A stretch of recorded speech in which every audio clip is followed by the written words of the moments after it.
परमपूज्य गुरुजन वर्ग आणि इथे जमलेल्या माझ्या बालमित्रांनो, मी तुम्हाला ज्योतिबा फुले यांच्याविषयी काही 4 शब्द सांगणार. ते तुम्ही शांततेने ऐकून घ्यावे अशी माझी नम्र विनंती.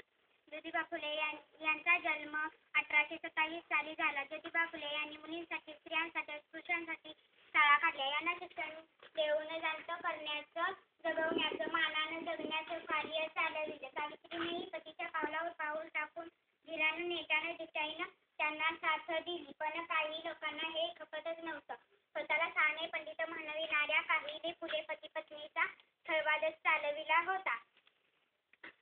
ज्योती सावित्री यांचं ज्ञानदानाचं कार्य अखंड चालू होत. त्यांच्या ढासळांना विरोध करणारे हळूहळू कमी होत. त्यांच्या सज्जनांनी तर फुल्यांच्या शाळांना भरीव मदतही दिली होती. ज्योती सावित्री ही त्यामुळे आश्चर्याने, आनंदाने, अभिमानाने फुलत होत. अनेक लोकांनी त्यांचं कौतुक केलं. फुल्यांच्या शाळांना भरीव मदतही दिली होती. ज्योतिबाराव यांचं कार्याचा बोलबाला थेट मुंबईत झाला. तेथील गिरणी मालक आपल्या मजुरांची पिळवणूक करतात. ती बंद झालीच पाहिजे म्हणून ज्योतिराव मुंबईला जातात. तिथं मजुरांची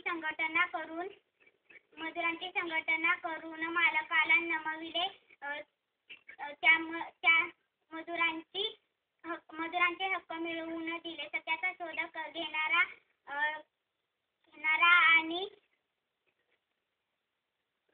घेणारा आणि ठामपणे उभा राहणारा, सत्याचा बोध करणारा.